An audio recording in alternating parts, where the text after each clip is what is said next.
대부분 요즘 사람들은 회사 일에 지치고 회사 일에 지쳐서 하는 게 대부분 핸드폰이거든요.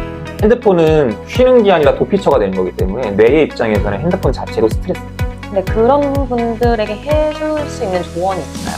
그럼 보통 이렇게 하다가 트레이너가 되는 순간 이제 많이 힘들거든요. 너무나도 많이 힘들거든요. 옛날에 되게 좀 힘들었을 때 운동이 살려준 거잖아요, 어떻게 그쵸. 보면. 지금은 정신적으로나 육체적으로 힘들 때 어떻게 다시 좀 힘을 얻어요? 어떤 방법으로? 지금은 이제 주로 많이 하는 거는 뭐 명상이고, 우리 선생님들이나 매니저님들이나 회원님들한테 많이 전파를 하는데 다들 안 해요. 이게 명상이 좋은 건데. 그래서 명상으로 좀 많이 다스리는 편이고, 책을 읽거나 글을 쓰거나 아니면 제가 취미생활 이제 음악을 하니까 음악을 할 때 조금 힐링이 되는 부분이 있고. 명상은 얼마나 자주 해요? 그냥 스트레스 올 때만 해요? 아니면 맨날 그냥 루틴처럼 해요? 예전에는 거의 맨날 했었어요. 예전에는 매일매일 하다가 요새는 아무래도 명상하는 시간도 수면 시간이랑 거의 연관돼 있어서 잠을 조금 더 택하는 편인데, 내가 오늘따라 너무 힘들고 오늘따라 너무 막 답답하고 막 그런다 그러면 일단 무조건 명상을 바로 하는 편이고. 근데 명상은 꼭 집에서 할 필요도 없고 그쵸. 밖에 나가서도 하고 지금 여기서도 할 수 있고 지하철 안에서도 할 수 있고 누구나 다 어디서든 장소에 가리지 않고 할 수 있는 게 명상이기 때문에. 갑자기 오늘 너무 힘들다 그럼 지하철에서 명상하고 있어요. 가만히. 명상이 왜 좋은지를 한번 또 설득을 해보시겠어요? 명상의 좋은 점은 그러니까 호르몬의 안정이거든요. 명상이라고 해서 내 마음의 안정을 찾는다라는 건 사실 그건 너무나도 포괄적이고 두루뭉술한 얘기이기 때문에 조금 더 현대인들에 맞게 확실하게 직설적으로 얘기를 하면은 호르몬의 안정이고요. 자율신경계가 안정이 돼야 내가 뭘 해도 그거에 집중을 할 수 있다라는 거기 때문에 대부분 요즘 사람들은 회사 일에 지치고 회사 일에 지쳐서 하는 게 대부분 핸드폰이거든요. 핸드폰은 쉬는 게 아니라 도피처가 되는 거기 때문에 뇌의 입장에서는 핸드폰 자체도 스트레스입니다. 내가 원하지 않는 정보들을 계속 보기 때문에 그놈의 쇼츠, 그놈의 릴스를 계속 보다 보면 내가 예상 가지 않는 영상들이 계속 뜨잖아요. 그러면 이제 뇌의 측면에서는 살기 위해서 생존 호르몬을 내보낸다고 보셔도 돼요.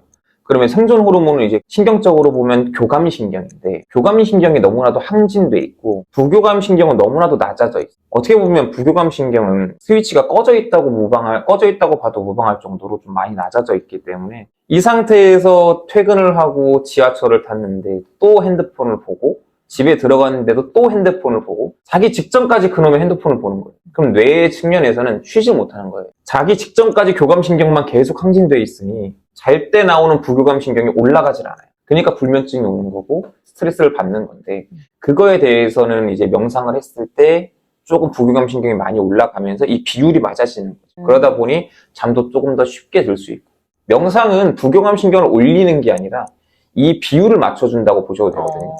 그래서 평상시 가만히 있을 때 항상 좀 5대5의 비율이 맞게끔만 유지해 주시면 자야지 하면 알아서 올라가고 이게 좀 자유롭게 조절이 되는 거예요. 느껴요? 뭐 내 교감신경이 올랐다 막 이게 어떻게 느껴져요? 정서적으로 뭔가 집중을 많이 못한다 그러면 이제 보통 저는 교감신경이 많이 항진돼 있다라고 갑자기 뭔가에 집중 못하고 내가 아까 뭐 할라 했지? 지금 뭐 할라 했지? 하면은 그때 조금 다시 하는 편이고, 아니면 오늘 너무 스트레스가 많이 받아서 막 뒷골 땡기거나 그럴 때 있잖아요. 뭐 몸을 가만히 못 두고 막 몸에 열 나는 것 같고 그럴 때 잠깐 하면은 훨씬 더 마음이 편안해져요. 아예 진짜 인류의 초기로 돌아가면 초창기에는 짐승들한테 우리가 먹이였어요. 살기 위해서 도망가야 되고 그러기 때문에 예측 가능하지 않기 때문에 누가 튀어나올지 몰라서 교감신경이 계속 올라가 있어요. 뭔가 긴장감. 맞아요. 근데 이제 요즘 사회는 주거 지역이 항상 있고 잘 수 있는 집이라는 안전한 곳이 있으니 생존 신경이 교감신경이 올라갈 필요가 없는데 그놈의 핸드폰 때문에 그래요. 명상 뭐 거의 모든 만능이네. 이렇게 하면 얘기하면 좀 그런데 많이 좋아집니다. 진짜 좋아집니다. 언제부터 시작했어요?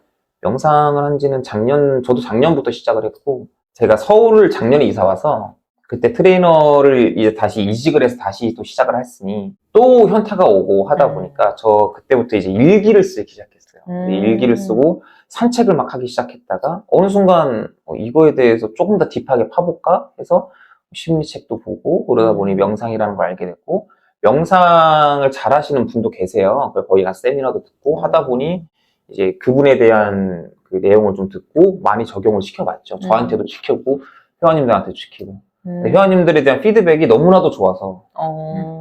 저도 명상, 말씀해주셨던 옛날에 말해주신 방법들 가끔씩 하고, 그거 외에도 그냥 버스 타고 다니면서 뭔가 눈 감고 있던가, 막 그런 거를 가끔씩 하려고 하는데, 확실히 좀 괜찮은 것 같아요. 짜증과 예민이 조금 가라앉는다고 해야 되나? 갑자기 그거 하고 나면, 내가 아까 왜 짜증났지? 그치, 약간 맞아요. 이런 거 있어요. 그런 거예요. 네, 되게 좋더라고요. 이 좋은 방법을 찾으셔서 참 다행이에요. 다시 혹시 전에 막 약 먹고 이러셨을 때 다시 그 상태로 돌아가실 수도 있을 것 같아요. 무조건이에요. 근데 그거는 돌아갈 수밖에 없고 아마 다시 돌아갈 것 같아요. 저는 어떻게 보면. 근데 다시 또 극복할 수 있으니까 저는 크게 개의치는 않습니다. 분명히 저는 혼자 있는 시간도 많고 잡생각이 너무나도 많아서 무조건 다시 그 상황이 돌아올 겁니다. 근데 이제는 약이라는 거에 의존을 하지 않고 제 스스로 조절을 할 수 있을 것 같아서 딱히 막 그렇게 무섭지도 않고 개의치는 않아요. 스스로 잘 조절할 수 있다고 하면 괜찮겠네요. 그렇죠. 그리고 건강한 방법도 찾았고, 만약에 월급 받던 회사 시절로 돌아갈 수 있다면 돌아가시겠어요? 안 갈 것 같아요. 그러니까 지금 잠깐 고민했던 건 그냥 회사 생활에 좋은 생각을 떠올리다 보니 잠깐 고민했는데 현재가 더 저는 재밌고 좋기 때문에 굳이 찾아가지는 않을 것 같아요. 그러면 돌아간다면 다시 트레이너를 택할 거예요? 아니요. 그럼 뭐 택할 것 같아요? 저는 음악을 할 겁니다. 트레이너 되기 전에도 운동이 취미였고, 취미였던 운동을 이제 다시 업으로 삼은 거잖아요. 근데 이제 지금 상태에서는 운동이 업이고, 음악이 취미잖아요. 네. 그러면 음악을 또 다시 업으로 하면 똑같은 반복이지 않을까요? 음악이 저는 주가 되길 바라고는 있습니다. 하지만 메타인지는 정확히 하는 편이고요.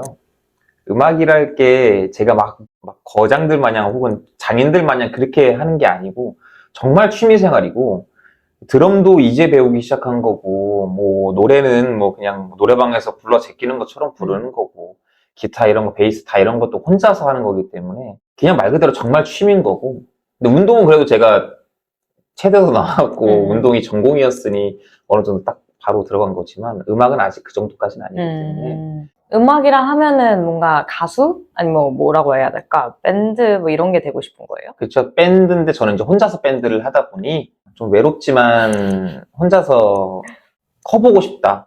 이것저것 다 합치면서 그쵸. 나중에 그걸 합치는 거죠? 그쵸. 유튜브 하시는 게 그치. 그거죠. 다음 스텝은 어떻게 생각하고 계세요? 제 인생에 대한 스텝을 말씀하시는 거예요. 뭐 그냥 최종적으로 나는 최종적으로. 어떤 모습을 그리고 있다? 이건 또 다른데 이건 또 달라요. 저는 미래의 저한테 미래에 제가 하고 싶은 게 있어서 또 다른데 일단 현재로서의 그 가장 가까운 목표는 센터에 대한 팀장, 매니저, 내가 그 센터 자체를 관리하는 점장 정도를 해보고 싶었고 그러고 나서 이제 저희 센터도 좀 더 커가지고 호점이 많이 늘어나면 이제 지부장까지도 좀 가보고 싶고 그게 일단 가장 현실적인 목표고요. 제 미래의 마지막의 목표는 술집을 차릴 겁니다.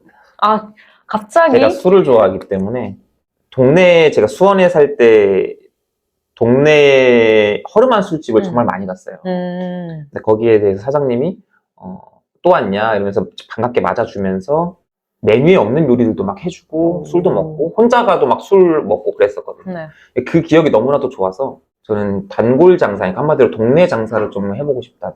거기에 대해서 매출을 뭔가 내가 돈을 벌려고 하는 게 아니라 어느 정도 노후 준비를 다 해놓고 그냥 적자 나지 않을 정도의 월세 낼 정도의 그 정도의 장사만 하면서 단골들이랑 하하호호 웃으면서 조금 노후를 보내보고 싶다라는 목표가 최종이기 때문에 그러고 살고 싶고 꿈 같은 목표는 음악으로서 성공이다. 취미생활이기 때문에 그러니까 음악으로서. 음악은 진짜 이상적인 나의 이상적이고. 목표치고 그리고 이제 좀 먼 목표는 그런 술집 뭔지 딱 그려지는 것 같아요. 왜 이렇게 바 형식으로 여기가 셰프 있고 막 셰프가 여기 있고 막 사람들이 이렇게 앉아가지고 그쵸. 그게 다 단골인 거죠. 그쵸, 그런 그래서 거죠. 먹으면서 안주 먹으면서 막 대화하고 막 딱 그런 분위기죠. 맞아요. 되게 작은 공간에서. 맞아요. 이제 회사를 다니면서 사람들이 저처럼 헬스를 너무 좋아해서 자격증 공부를 하고 트레이너가 될까? 막 이런 고민을 한 적이 있고, 그리고 뭐 요가나 필라테스도 되게 많은 분들이 고민하는 분들이 은근 계시더라고요. 그냥 9 to 6 회사를 다니고 있는데 너무 그 취미 생활에 빠져서 공부를 하다 보니까 시작하려고 하시는 분들이 은근 있었어요. 근데 그런 분들에게 해줄 수 있는 조언이 있을까요? 이게 인생이라는 게 어떻게 흘러갈지 모르잖아요. 아무도 모르잖아요. 현실적으로 보면은 진짜 깊은 고민을 해야 된다라는 거고요. 그 동기부여 영상들이나 이런 거 보면 하고 싶은 거 하세요. 지금 도전하세요. 라고 맞아. 얘기를 많이 나오잖아요. 늦지 않았어요. 맞아요. 진짜 안 늦었어요. 저도 이제 30대 중반인데 되게 늦게 시작한 편이잖아요. 20대 후반에 시작했으니까. 저 역시 어마어마한 고민을 많이 했었었고. 근데 시기라는 게 있다라고 저는 봐서 만약에 그 시기가 내가 도전하는 시기랑 맞물린다면 저도 그냥 가차없이 회사를 때려치고 도전을 할 것 같은데 만약에 그렇지 않고 조금 얼버무리다가 막 얼렁뚱땅 이렇게 하다가 트레이너가 되는 순간 이제 많이 힘들 겁니다. 너무나도 많이 힘들 거예요. 그래서 대충 준비하거나 그러지 말고 완벽하게 준비되는 순간은 없지만 그래도 조금 어느 정도 일정량의 준비 기간이라는 게 있으니까 그 정도는 준비하고 도전을 하는 게 제일 좋다고 봅니다. 저도 트레이너라는 거를 이제 한번 해볼 때 진짜 고민을 해서 한 거였거든요. 진짜 회사 때려치고 트레이너 할까? 너무 재밌는데. 다행히 저는 헬스장에 프리랜서로 막 한두 개씩만 할 수 있는 상황이었으니까 해봤는데 한 첫 수업들은 너무 재밌었어요. 진짜 막 태현님이랑 막 얘기하고 막 가르치고 이런 게 너무 재밌었어요. 그런데 한 5번째 회원님이 왔을 때, 그래서 너무 힘들더라고요. 내 운동 시간도 많이 없어지고, 맞아요. 그리고 회원님이 내 마음대로 안 돼. 맞아. 그게 제일 힘들어요. 그게 제일 힘들어서, 이거 내 길 아닌 것 같아. 그러니까 그때 사실 포기하지 않고 그냥 쭉 저를 훈련해놨으면은 괜찮았을 수도 있는데, 그쵸. 그냥 그때 이제, 회사 접고 하는 건 좀 아닌 것 같다라는 이제 판단이 나의 이제 목표나 이런 거에 잘 맞게 결정을 해라. 잘 준비를 하고 해라. 그렇죠. 할 거면. 그게 현실적인 조언일 것 같아요. 맞죠. 좋은 조언이에요. 자, 저희 이제 채널의 마지막 리추얼이 있어요. 그래서 저희는 채널에 참여하시는 분들을 환승객이라고 부르거든요. 전에 참여하셨던 환승객이 다음 환승객이 누군지 모르는 상태에서 질문을 하나 남겨놓습니다. 그래서 이 질문을 한번 읽어주실 수 있을까요? 무슨 생각을 하고 사세요?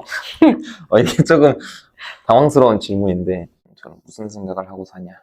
저는 생각이 너무 많아서 그 많은 생각들에 대해서 물어보는 걸 수도 있어요. 저도 근데 남들과 똑같이 아침에 일어나면 일어나기 싫다 뭐 이런 생각을 하다가 살기 싫다 이런 생각도 하고 그러다가 이제 아침에 저는 아까 얘기했듯이 음악을 하니까 음악할 때 이 음악으로서 성공할 수 있을까라는 생각을 하면서 이상적인 목표니까 그러다가 출근을 해야 된다라는 그런 압박이 오면서 출근하면 이제 우리 회원님이 어떻게 조금 이걸 적용하면 더 좋아질까 저걸 적용하면 더 좋아질까 그런 생각을 좀 하다가 퇴근하면 집에서 너무나도 많은 생각에 지치기 때문에 이제 명상을 좀 하거나 글을 쓰면서 그냥 그러고 사는 것 같아요. 딱히 뭘 할 생각이랄 게 똑같은 것 같은데 글 쓸 땐 뭐에 대해서 써요? 글을 제가 막 소설을 쓰거나 그런 게 아니라 시를 쓰기 때문에 시에 대한 걸 좀 많이 쓰는 편이고 시에 대한 내용은 이제 제 옛날 어렸을 때에 대한 그 내용들을 조금 시적인 표현을 써서 함축적으로 좀 많이 잡고 왜 어렸을 때 내용을 시로 써요? 그러니까 목적이 있어요? 요즘에 시를 쓰면 너무나도 부정적인 시가 많이 나올 것 같아서 옛날에 그리고 옛날 기억들이 안 좋게 말하면 왜곡이지만 좋게 말하면 좀 이렇게 잘 이쁘게 포장되어 있잖아요. 맞아요. 어떻게 보면 그래서 그 내용들을 조금 더 이쁜 포장지에 싸서 글을 좀 적어보면 전체적으로 내용을 봤을 때 좀 괜찮더라고요. 시집을 처음에 읽기 시작하면서 나도 써보고 싶다라고 하면서 이제 그때부터 쓰기 시작한 건데 되게 건강한 취미가 많으시네요. 근데 이 술을 좋아하니까 문제인 거죠. 술도 좋은 취미죠. 술은 좋진 않습니다. 아니 근데 저는 아까 그 생각에 대해서 얘기해 주시면서 저도 든 생각인데 그냥 진짜 아침에는 회사에서 무슨 일이 있을까 생각하고 회사에서는 이제 회사 일만 생각하고 퇴근하고 나서는 이거에 대해서 다음엔 누구 부르지? 막 어떤 질문을 또 준비하지? 막 이런 거 생각하고 그러다 보니까 저에 대해서 생각하는 시간이 되게 없네요. 맞아요. 그럼 명상하실 때 나에 대해서도 생각하세요? 이건 좀 달라요. 명상은 생각하면 안 됩니다. 명상은 생각하는 게 아니라 집중을 하는 시간이기 때문에 내 오감에 대해서 하나 집중해야 되기 때문에 보통 저에 대해서 생각하는 경우는 저는 이동 중일 때 좀 많이 생각을 하고 왜 살지? 이런 나는 왜 살지? 이런 생각 딥한 질문을 스스로 좀 많이 많이 하시네요. 오늘 좀 많이 힘든데 왜 살지? 이런 생각 장난이고